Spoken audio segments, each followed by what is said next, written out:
Hello, everybody, and welcome to this version and this new edition of CT Talks Lifestyle Reset. And I am very proud to have a very dear friend and one of the NBA greats, and that would be Bruce Bowen. And we're still waiting for him to come and join us.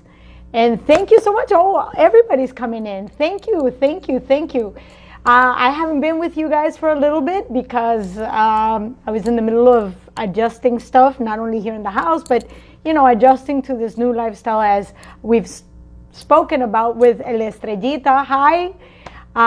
We've had the opportunity to talk about the different things that we've done in order to adjust to this pandemic, to the lockdowns. New times that we've, especially times that we're now sharing with our families and loved ones. Thank you, straight out of Linwood. Oh, I know all that too well. Saludo para Ricky, hi.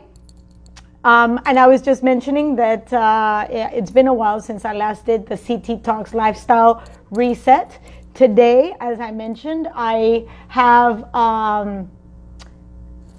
Bruce Bowen, who's been a colleague of mine, and for many years he was somebody that I didn't like much because he played for the San Antonio Spurs and he won 3 titles with the Spurs, and obviously the Lakers didn't make it those days, but nonetheless in time I obviously had to appreciate his talent, what he brought to the court and what he brings outside of the court. He's also been part of the Heat, the organization. He's very well loved here in the city of Miami. So I've been fortunate enough to share mics with him. And I'm now waiting for him to join us because there's a few subject matters that we want to talk about, how the sport has changed, how the NBA has changed. And under these very special circumstances, we now know that the NBA will restart now in the bubble. How that would affect the players. There's been a few that have opted out not to finish the season. And I want to know what it's like. How is this going to affect the players, the game itself? It's a short tournament, only 8 games, and then we go into the playoffs. I want to know what his favorites are. And talking about social tension, the different movements that we have now, especially with Black Lives Matter. So I am waiting for him to join us. So just bear with me for a second. I don't know if you guys got it. Let me see. Where is he? I see there's a lot of people. Oh, Chino Maidana Promotions. Thank you for joining us. Gracias desde Argentina. Nos están siguiendo. El baloncesto grande en Argentina. Gracias. A lot of you guys joining us. And I'm still waiting for him to join. Let's see. Let me see where he's at.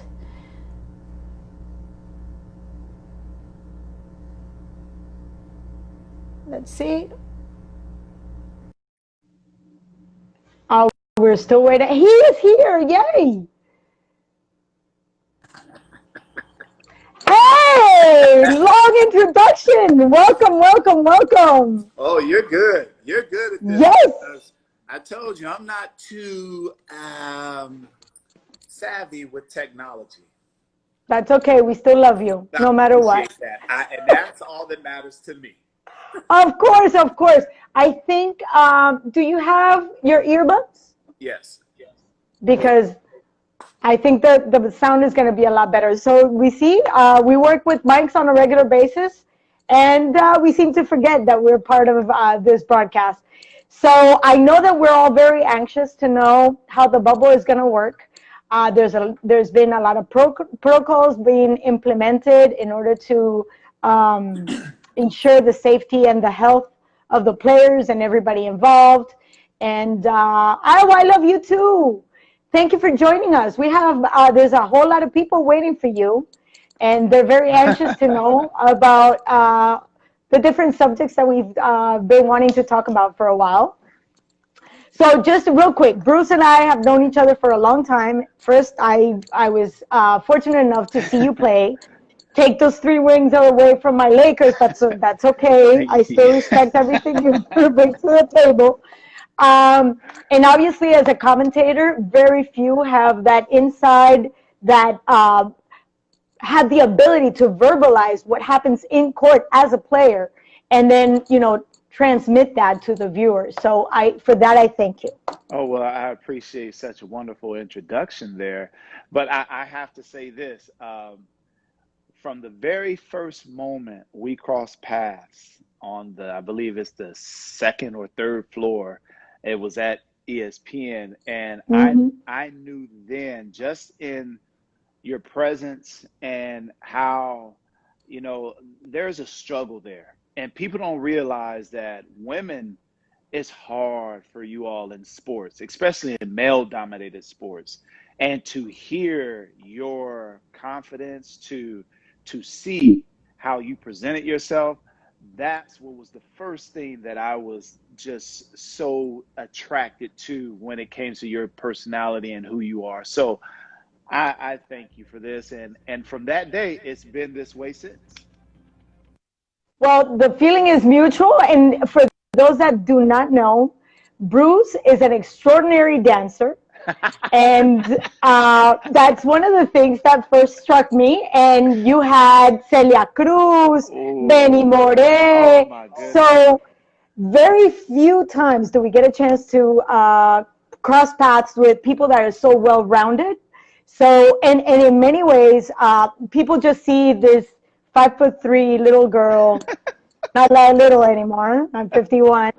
So I was honored that you would actually sit and speak with me, and we could have like real chats about the sport, about the different personalities, what all it entails to be part of the NBA, today an international league. And with that being said, we've seen the game, the sport itself, the league itself go through a huge transformation, Bruce.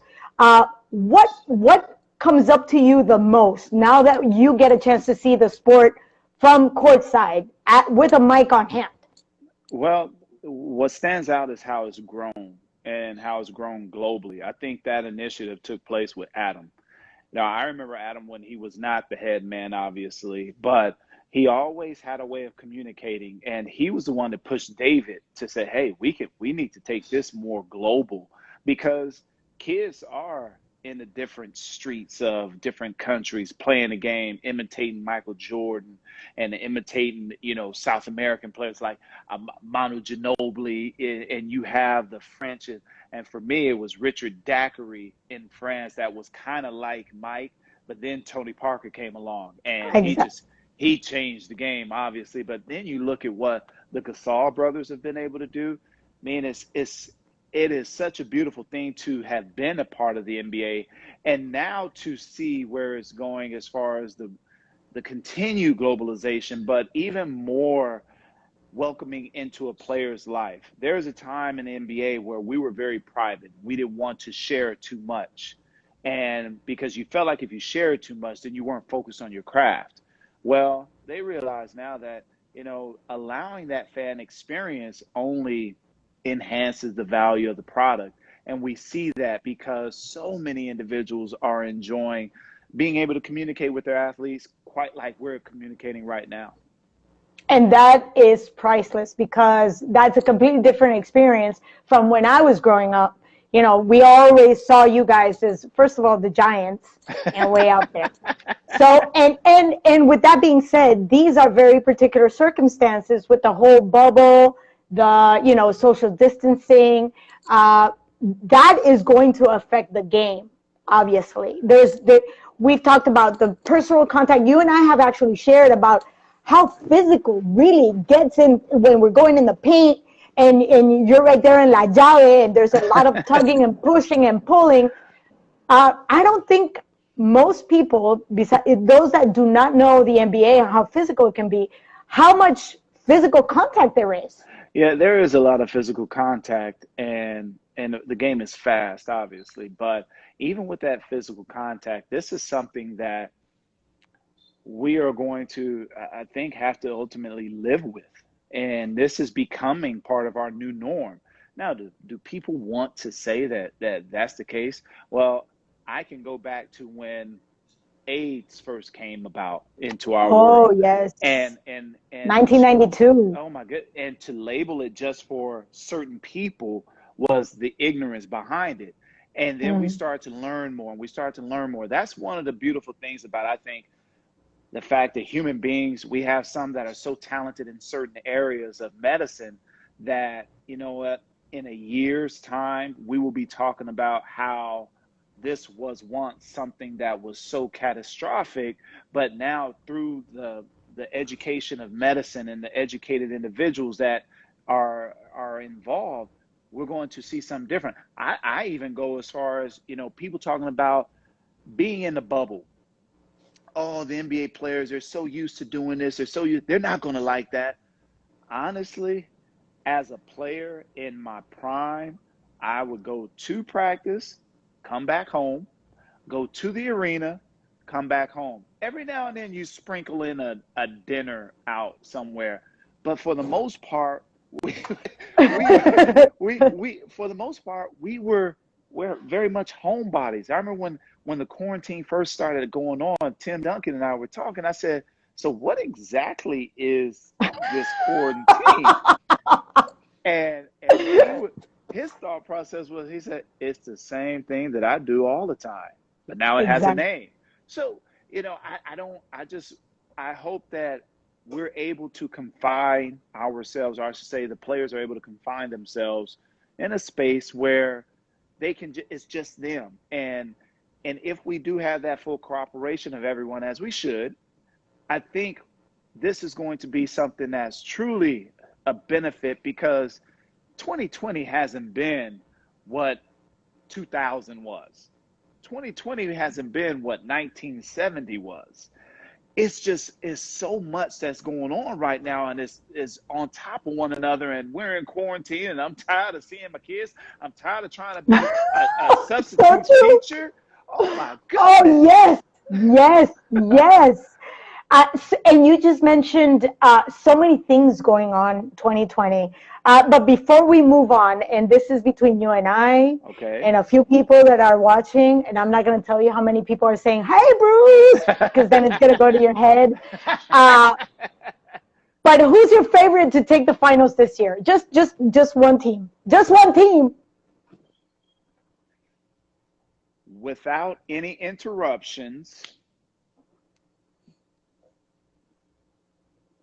Los Angeles Lakers. Yes! And that's just for you, because right now my stomach ain't right now to I to know, to have said something like that. but you love me. There it is, and you see, it is what. No, but you look at that squad. I think the sense of urgency, as far Yes, as LeBron James is concerned, yes, uh, people still don't truly understand the maturation process of what he's gone through in his 17th season. Uh, yes. the fact that he, struggled early on in Cleveland, even in the finals, but then Mm-hmm, he goes to what I consider college when he goes to the Miami Heat. See, the mm-hmm, Miami Heat, there was structure. There was structure mm-hmm. there, and you know as well as I do, whenever Yes. you get a talented individual, you give them lines of discipline. And It's now it's not them drifting to the left or right. I remember before games where they were talking about his shooting percentage and how great it was, that, man, he's taking less shots now, but they're better quality shots, and he's more efficient. See, exactly. anybody can just chunk the ball up all they want, but are you truly getting better? He's a student of the game. He wants that. He wants to be the greatest. And so when you have someone quite like that, now bringing along a tremendous talent in Anthony Davis, now he can pour all of his knowledge into Anthony. And it's different than Kyrie, because sometimes with he and Kyrie, we knew that if LeBron had the ball, great things will happen. But also if Kyrie has the ball, good things are going to happen as well. So now you don't have to worry about those roles being crossed. Now you put AD on the block late games, because even during the All-Star game, we saw how big men are still a necessity in this game because nobody Yeah. could guard that boy named Joel Embiid down low. Yes. Oh, he No kidding. The size, just the sheer intimidation just by him standing, that makes a big difference. and it's going to create double teams. So now when you have a double team, Holes. it holds it like Swiss cheese, exactly. Yes. And so, and it's so interesting that I've been able to see LeBron do this constantly, and right around year 10 is when a player is like, okay, how do they redefine themselves from that athletic individual that just ran all over the place and dunked on everybody? Now, does he have the patience to have to take less and produce more? So taking less means maybe not bringing the ball up so many times during the game. Now it Being so means predictable. that's right, getting to certain spots on the floor where you can operate quickly before the double team gets there, but also with the knowledge of where everyone is on the floor. And that's the brilliant part about his IQ. The way I see it, and you just said it, it's the talent is now at the same level of his basketball IQ. It took some time because it's like everything, maturity, trust the process. Mr. Greg Pop, even though he made my life miserable many times, I still love the guy. So, because he's the one guy that he put that small little sentence into my CPU, and I will never forget that. Never, ever forget that. It's, we can look at other sports and we look at the greats of the sports and how they did things. I know you're very well educated in boxing, and the fact that during an era where Hearns, Sugar Ray Leonard, those two individuals were just, their thought process in the whole ordeal was tremendous. It was on another level. Completely. And then we put Hagler in there, and it's Hagler, just, oh my goodness. Yeah. And Hagler was the one that, for me, confidence, the grit, and the heart. I mean, how many individuals do you know, especially boxers, that speak other languages, like that their first language is English, and now he's fluent in Italian and acting in Italian movies? When he was robbed, he said, "Goodbye. I don't have to deal with this. I'm out. Arrivederci." That's a little. And he did. He did. And you know what? He left us wanting more. Very few can say that. Very few can say that.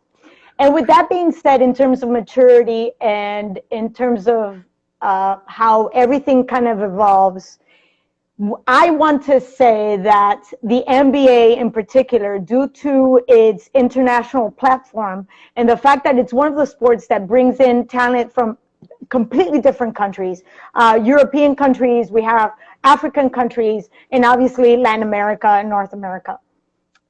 More so than baseball. Baseball is, it has a lot of Latin Americans, but not as diverse. Right. For me, the NBA is a perfect platform for what LeBron has said. I am going to use this opportunity to bring light into something that we've been kept quiet for so long. And for a lot of people, these are touchy subjects, a very uncomfortable conversation when we talk about Black Lives Matter. A few players decided that perhaps the NBA and the game itself was going to take away attention from such an important subject. I want to know, as a Black man, your experience in Europe, was it that different? How did it affect you? Did it make you different? Did it make you see life in a different way? So my experience in Europe, I was in France, and Jack Johnson, the great boxer, he would go over to France all these great authors, all these great jazz musicians, they loved Europe. You know why they loved Europe? It was because they were respected for their talent and their character. So they didn't have any issues with Europe. It was the US. And that's where we go to when we talk about all the issues today. It's about respect, Claudia. It's about being treated just as, one of my favorite speeches of all time is Martin Luther King, I have a dream speech. And it's not for the simple fact that I have a dream. It's the words in his text. It was, so that my kids will be judged by the content and character of their heart, not about their skin color. And so for those guys that have chosen not to participate in this time of basketball because they want to continue on with the social inequality, I have no anger or angst against them. It's their prerogative. What I will say to that is, why can't you do both? See, you have those three letters, NBA, are huge. They're worldwide. So if I get it, if you want to continue the process of opening eyes, why not play and do that? Because I think it's something that you can do. Here it is, Claudia. I went to school during the 2003 playoffs through the 2003 finals because I wanted to get my degree. I was a semester shy of my degree. And so, during that Lakers series, I remember Mark Stein was like, hey, what are you getting ready to do tomorrow? Let's get breakfast. I said, Mark's a Cal State Fullerton alum. Woot woot, Tusker. Yes. But he said, let's get breakfast. I said, I can't, I got class. And he was like, what do you mean you have class? I was going to school. And he was amazed at that. Now, my thing is, all the dead time we have as NBA players, I mean, we practice for 2 hours at the most. You're at the gym maybe 3 hours because you might eat there, you might get up extra shots. Then you have your game, or if it's no game day, you got nothing else to do. So I think there's a way that you can still do both. Now, I'm not alienating anyone. It's their prerogative again. It's what they feel.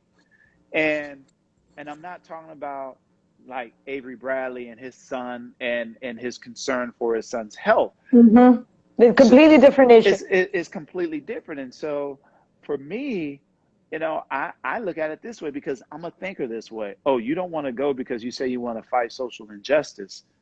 You're out of shape. Really? You haven't been working on your craft. Why else wouldn't somebody go when they know that they can do both? Malcolm Brogdon is doing both.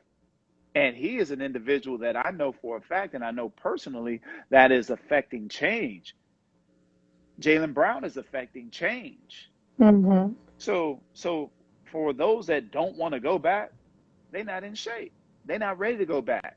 They're afraid that they will get exposed, as far as I'm concerned. That's fair assessment.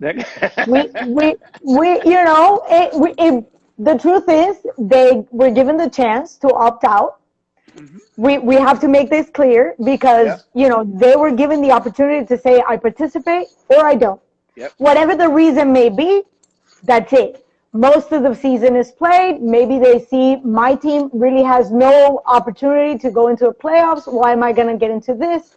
For whatever the reason it may be, so be it. And respect, because nonetheless, they gave us a great season for however long it lasted. And those that will stay will give us the best basketball in the world, because that's what we're looking forward to do. And what some guys don't understand in this, Claudia, is that you don't get a second chance sometimes for a possible NBA championship.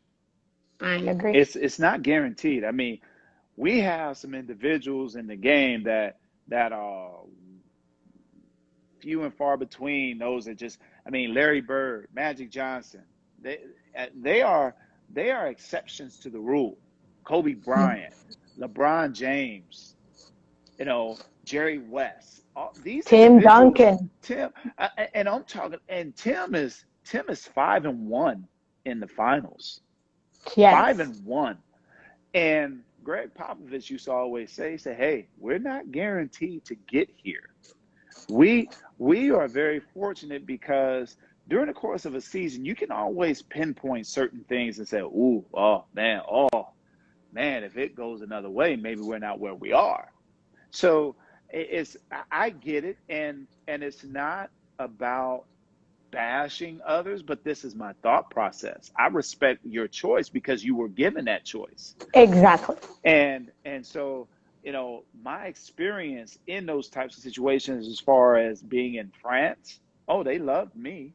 I didn't have an issue. I used to walk around, you could walk around 10 o'clock at night and not worry one bit about, oh boy, what's going on. And Do you worry about that now? Claudia, I get emotional with this. My son, Ohani, my oldest, he's 14. He was getting ready to walk his friend home, less than a quarter of a mile away. And as I said, all right, I'll see y'all later. For that moment, Claudia, I had emotions within me that I had never felt before. Because this time that we're in right now, this is nothing new for my grandparents, but this is something that I'm feeling now that my grandfather used to talk about. And obviously, I used to think, oh, come on, Papa, yeah, come on now, because we didn't know any better. And the thing about all of that to me is that, how do you prepare your kids? I told my kids here in San Antonio, say, hey, if you ever get pulled over, if the police ever say anything to you, say, hey, my dad is Bruce Bowen. Not saying it like from a standpoint that, yeah, he gonna get me off. No, saying it from a standpoint of just, hey, I'm just throwing this out here, and you can call him, and because I know a lot of individuals on the police force. Oh my gosh. Just forgive me. Obviously, I have a completely different point of view, which I'm going to share with you later. But the fact that you have to use your father's name in order to be able to be given some leeway to just whatever happened to just being Ohani. That's right. That's right. So, Whatever happened to just being a child walking down the street? It's a different, obviously, it's a different day and age, Claudia. And because of those things that have transpired, it only, it when I've seen individuals say they can't breathe, what really got me about George Floyd is when he said, mama. Yes. That, because what I didn't know at the time, and I learned this from Steven Jackson, is that his mom has passed away. And so think about it, when kids get in trouble, the first thing, mama, when you're scared, mama's the first thing that happens. And so for my kids, 2 African-American boys, and it's something that I have to think about. I've had to talk with them about if they're in the car and they get pulled over. What do you say? How do you prepare them? First thing you do, son, put your hands on the dashboard. If you're in the passenger seat, put your hands on the dashboard. If you're in the back seat, just show your hands. Show your hands like this so that they understand, so the officer understands that, okay, all right, we're dealing with someone here that there's nothing to hide. Don't reach for anything. And you always, my boys have been raised in private school. They always answer, yes, ma'am, no, sir, no, ma'am. So that's that. But having that conversation is, and they don't even say, but what if we didn't do anything wrong? I remember as a kid, my grandfather saying, oh man, the police are behind us, but don't turn around and look, because as soon as that happened, people used to look behind. As soon as you turned around, they would pull you over. And they could pull you over and say, yeah, well, why'd you turn around? Are you doing something you shouldn't do? And I've been in those situations, Claudia. When I played in Boston, I had a situation where I got pulled over, and I was just like this. I said, "How you doing, officer?" And I had my hands up like this, and he says, "Can I see your license and registration?" I said, "Okay, it's in my pocket. I'm going to reach in my pocket to grab it." And he said, "Hey, it's not a problem. I'm watching you. I see you. You can put your hands down." But I want, because on the flip side, for an officer, that might be the last time he approaches someone if someone has a gun in the car. Fair. And I get that. Mm-hmm. But out of respect to the badge and out of respect to him, I think me talking like that, it just threw so many things by the wayside. He saw my license. Hey, Bruce. Da, da, da, da. He was fine The with it. defensive wizard, somebody just said. Bruce, the defensive wizard. By the way, they're saying hi all the way from Colombia. Hola. Oh, I follow someone that dances a lot because of you, and it's fascinating, the different styles of salsa. And I know this has nothing to do with anything, but I know. Okay. this is your thing, and we can do this. But yes, we can. But I remember later. I remember one of my teammates. He got pulled over by the police, and he wanted to be tough, African American, and he said they got out of the car, and he said, "Put your hands on the car, please." Man, the hood is hot. I ain't putting my hands on there. Now, could he have complied? Yes, but maybe not. Maybe not on the hood. Maybe just in front and say, "Hey, officer, the hood is kind of hot. You mind if I put my hands here?" It's always those types of things that can happen. But because he went the other way, he came to practice the next day with these little dark marks on his face. And those dark marks were little burns. Little burns. And you say, well, he should have did this, or he should have. Well, no, it's not that. It's just the abuse of power that was displayed at that time. And it's not to say that everyone's like that, but that's where I think we have to have more conversations about the respect. And these are difficult conversations, but very uncomfortable. With people in positions of authority, Claudia, people in positions of authority need to be able to have something that we call empathy. Keyword, empathy. Obviously not to the same extent, but as a woman, as a Hispanic woman in a male-dominated world, the funny thing is, it's never gone that far for obvious reasons, but impressions and first shot, whatever they see gives it a filter immediately. And that filter gives them a plan of action with no space for communication, with no space for understanding where I'm coming from, where you're coming from. And it's always been my rule of thumb, and I teach that to my daughter. Give people a chance to speak. There's a reason why you have 2 ears and 1 mouth. Allow others to speak. Allow others to explain their position. And once that is done, meeting of the minds will open doors. Because now I know where you're coming from. Now we can actually come together and come to an agreement of, like you said, respect. Because the fact that I don't understand you, the fact that perhaps I don't understand the language that you're speaking, as a Hispanic, I have an accent. Maybe I said something that you misconstrued. So let's talk about it. Let's just sit and converse. And to be empathic is key, because nobody's better than anybody. We're all on the same playing field. Some, like you said, have power positions, but they're just as human as we are. They bleed red just like we do. Everybody bleeds red. And the minute that you humanize that person, because that's the key in my point. Like we talk about basketball players, we talk about baseball players, football players, and I have my own heroes in every single sport that I cover. but I also humanize these people. They're people just like me.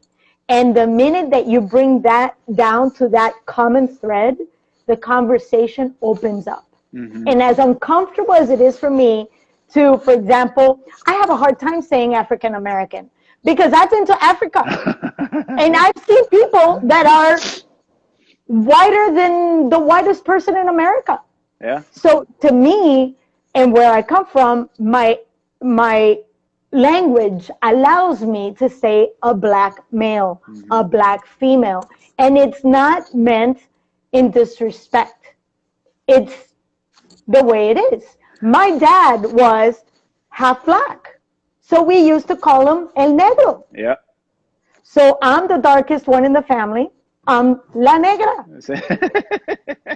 And I don't have a problem with that. And then also I have certain attributes that follow my dad's genes. So I'm La Negra. And I don't have a problem with that. But see, again, there's context, there's conversation, there's understanding, there's empathy. Well, And yes. It's funny you say that. I was looking at my birth certificate not too long ago, and my biological father, his under race, it was Negro. We're talking about 1971. Oh. And I remember that. I remember those types of things and what it is from the disposition of when you're not respected, it's just give them this. And then it's okay, we'll give them African American. Okay, that's kind of how it goes. But if you respect someone, then there's the conversation of, well, okay, well, we've had this wrong. What would you like to be called? Key. Exactly. Key. But again, it goes back to the whole deal of respect. And, I think, Claudia, that the more the people understand that difficult conversations are necessary in the healing. Difficult conversations are necessary in the healing, in us moving forward. Because right now we have so much turmoil going on and people don't want to have the conversations. It's just like if you feel a pain in your side, you're going to go to a doctor about that pain. You're not going to continue to sit with that pain. Now, going to the doctor with that pain, now you're setting yourself up for what needs to be done in order to take care of that pain. And that's the part of the conversations. So once you learn what's going on, now we work towards alleviating that pain for you. And so once we start having these conversations, and I'm talking about the heads of companies, the heads of organizations, those that don't care for African Americans, that's fine because maybe they've been raised like that and they have not been taught anything other than that. But once they have a conversation and it doesn't get out of hand from the standpoint of verbiage, where we can have the conversation like this, and remember, it's about respect first and foremost. Now we use words that are seasoned with love. See, when words are seasoned with love, even those individuals who can't stand you find it hard to respond in a negative way. Fair. So I was talking to a group of kids not too long ago, and my basketball team that I coach, and I asked each of my players, we have one Caucasian on the team, and we have 3 Mexicans, 4 African Americans, and a kid that's Black and Asian. And so for the Mexicans, they were like, one of them said, I think, we need to do a better job of getting guys to vote. And I'm just listening because one thing I teach our team is that you have a voice. So he talked about voting. This other kid said, I don't know why the riots are happening. Well, I don't agree with that. It's not necessary to tear stuff up. And I said, you know what? You're absolutely right. I don't agree with it as well. I said, now let's look at the circumstance of what's going on. So we have the pandemic going on. We've been in quarantine. I'm not condoning any of that. But some individuals don't have the mental toughness that others may have because of their circumstance, because it's 8 kids in an apartment, a 1 bedroom apartment. Many challenges that come with that. Many challenges. And so Yes. I gave him another perspective of part of what's transpiring through the rage, through the being fed up. I asked him, I said, how many of you guys remember Rodney King? None of them. They don't even, yeah, I was there. I was, and I was in college. I was a freshman. And to this day, may God rest his soul, Ken Revisa was my psychology teacher, who was also a baseball mental coach for the Angels. And we come into class, we had 3 retired sheriffs from Orange County in there. And he says, we're going to do something different today. We're going to talk about what transpired last night. And he started off with the sheriffs. And they said, well, you don't know what he did before the cameras got rolling. And so he said, Bruce, what do you think? I was one of 2 blacks in the class because Orange County is predominantly white. Yeah, it's white. So he was like, Bruce, what do you think? I said, I don't think there's anything a man can do to 8 officers while he's on his hands and knees, being tased, being billy clubbed, trying to get away. I don't think that any of those guys feared their lives. And so, no. and so what that did, it allowed me to talk about something that had transpired 21 years ago. And my kids were looking at me in amazement, kind of like, I didn't know that. Well, it's not taught. See, there's a lot of things in our history that's not taught. And I'm always going over this. And people get sick of hearing me say things like this. But I say, Arizona, Texas, and California once belonged to where? Mexico. Mexico. There's a lot of kids in school to this day that don't know that. That's part of your history. That's part of your culture. And so with my 2 kids there, I said, I give them these shirts that have these different sayings on the back of them, man. And so as we continue to go in life, I want them to understand that there's more than one way to handle certain situations. And so as they continue to learn, this is what I think a leader is supposed to do. We're supposed to have the difficult conversations, but I'm supposed to show myself as a leader because there are things that come along with that I should know and I should be able to handle. So as I continue to learn these different things and do these different things with these kids, it's a blessing because they're actually seeing someone talk about it, but talk about it in a manner where it's not, and you know what? And they were wrong for that. They were wrong for that. Oh, honey. and Osmel is right here. Hi. Tell you, boy. Go ahead and go. Mine is upstairs. Oh, mine is upstairs. She's like quarantined herself. Oh my. So I told them, I said, one of the worst things for me during that time, I remember the riots because the officers were acquitted. Here it is now, and this has been, a lot of minorities have lived with things like this, but here it is, they got footage of officer doing wrong. At the time, I was working at KTLA, and that was the channel that aired it. Yes, it Mr. was. Hal Fishman, may he rest in peace, he was livid. He couldn't believe it. We all went on air, and he was appalled.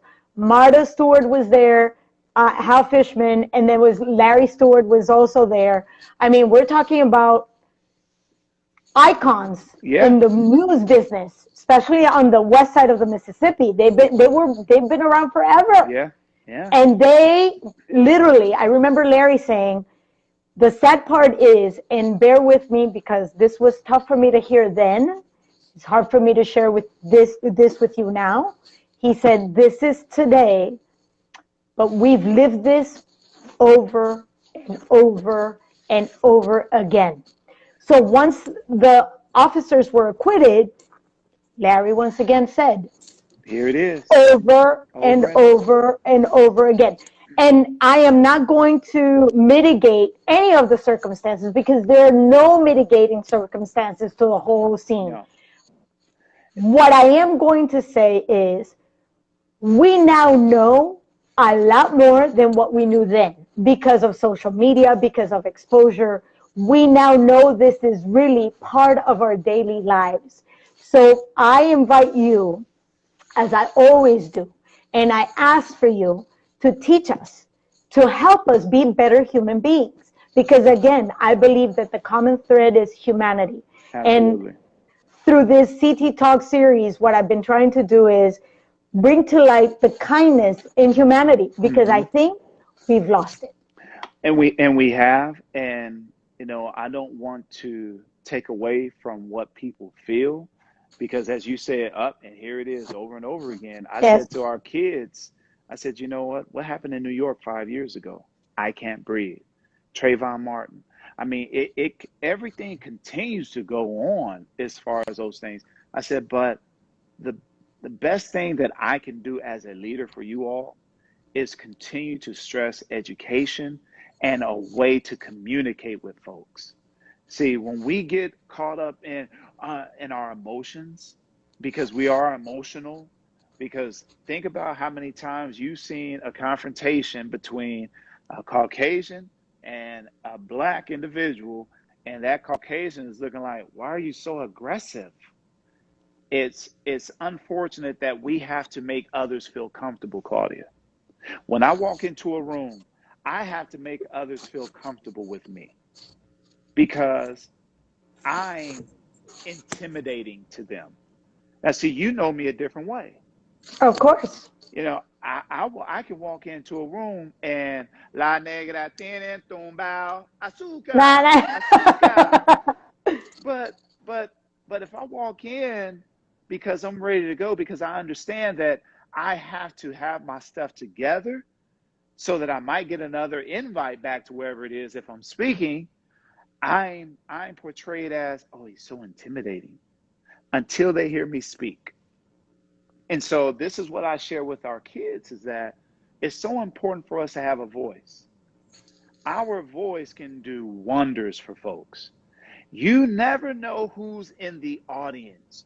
You never Yes. know who's watching you, just to Yes. see how you handle something. And so for me to have been able to speak words with respect is listening to someone and then sharing my perspective and not condemning them for theirs. Because there's an old adage that my grandfather used to use with me. He would say, grandson, if they knew better, they'd do better. 100%. 100%. And I always try to teach my daughter, whenever she makes a mistake or she fell short on something, I said, I speak to her, you did this, this, and that. And she goes, oh, I'm sorry. I said, no, you don't need to be sorry because you didn't know. Now you do.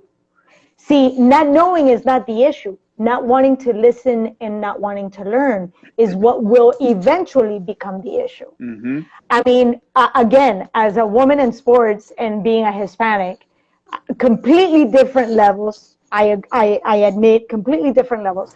But the premise is, oh, she does sports, she must work for Univision. Nothing wrong with being that. Nothing wrong with working for Univision, because I did. I worked for Univision.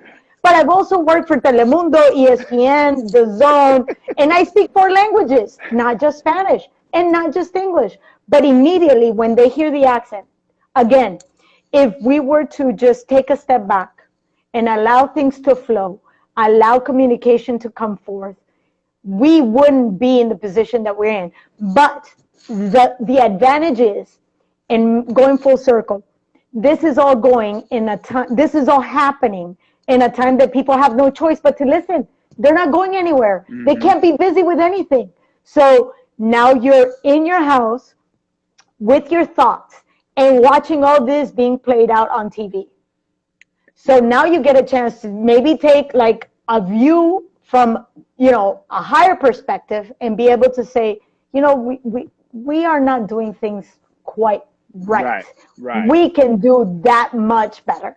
And and it's a way that you do it because I know people.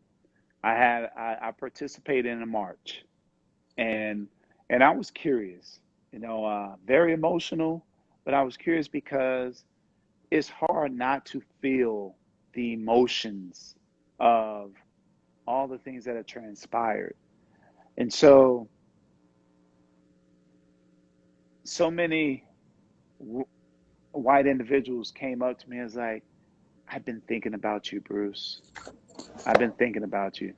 And at first I got a little, you know, but how do they know what to say when they've heard in their own household negative things considered to Yes. black folks? I have a golf partner of mine. He's white, and he said, Bruce, I'm beside myself with this. He said, I remember one time I grew up, my best friend was black growing up. And I remember we were going to pick him up for my birthday party. My mom was going with him, driving him. And my grandmother was in the front seat as well. My grandmother said, are we going to get that? And she used a racial slur. And he said, what his mother did, she pulled the car over right then and there and said, you will never use that kind of language, especially about Brilliant. them. Yes. She is someone that I feel she did something about what was said. I How totally agree. how many have heard something and just, oh well, she's older and she was raised in a certain time. No, It being doesn't quiet is part of the problem. being or well, I live over here. It's a shame what's going on over there because over there it's just so it's so many of those over there. So this is a very important subject, and I know I'm taking a whole lot of time from your precious time with your boys, but I just wanted to share this with you. Uh, it's an old story. I'm what we call, and please forgive me, this is not, it's not going to sound nice, but this is what we're called. I'm a half breed, meaning I'm half Jewish, half Catholic. I'm a mix of a whole bunch of things. And my mom used to say, you always support everybody. You respect everybody. You take in consideration everybody's position. Because there was a time that the Jews were slaves See, forever and a day. And nobody did anything about it. Then here comes the Holocaust, and we were segregated again. And there were families that wouldn't say anything because guess what? We're not Jews. We don't want to be involved. Well, guess what? Eventually they took care of all the Jews, then they took care of this, and they ended up knocking on other people's doors that perhaps we're not Jewish. But the truth of the matter is, we're one. We're yes, one. There's only one humanity. yeah, And the diversity makes us that much more rich as a species. So we have to take care of our own. We have to have these uncomfortable conversations because if we want to make a blind eye on Black Lives Matter and then we just want to make, a blind eye on Brown Lives Matter or Yellow Lives Matter, yeah. what's going to happen eventually? We're No going to life become is going to segregated. matter. Exactly. It Yes, continues to lead to the segregation that's already transpiring right now. exactly. I know that there has been struggles, and I shared this with many of the individuals when people talk about, it's been 400 years and this, and that. I always talk about what the Jewish culture has been able to do despite Auschwitz, despite that. And Krakow, and I mean, the list goes on. The list It does, goes on. but you look at, and it's unfortunate that even with all the stuff that has transpired, there was a rise of emotions and there was unity for the blacks and then all the killings that took place this weekend. Something broke my heart the other day. I was watching in Brooklyn, broad daylight. A man is walking across the street with his daughter, and a car pulls up and shoots him. Now, my thoughts are these, Claudia. That little girl ran away, but that that's that is what we need to clean up. And I've heard a lot of gang members talk about in Atlanta, like, hey man, y'all sitting up here talking about how tough y'all are. whoever know who shot the little girl, they need to step forward and handle themselves. And it's just, we have gone from one level to another one, and the saddest part, Claudia, is that there are some individuals that are looking at what's transpiring within the African American culture and saying, "Oh, I knew that after the George Floyd thing, look, I knew this was going to happen. Just give it time. They will do to themselves what others have done." South Central. Oh my goodness. You take me back. How did crack get I was into there. South Central? How did guns get to the Bloods and Crips? See, well, that's another thing, and I That know is like a really different long conversation that, again, I thank you, because I know Ohani is like, he's all the way in the back. oh, I just want to thank you dearly for this conversation. And again, I welcome every little bit of education that you share with us, share with me in particular. I've learned so much about you and with you and next to you. Not just about basketball, but we share stories about raising our kids, because oh boy. that has been the biggest challenge for me.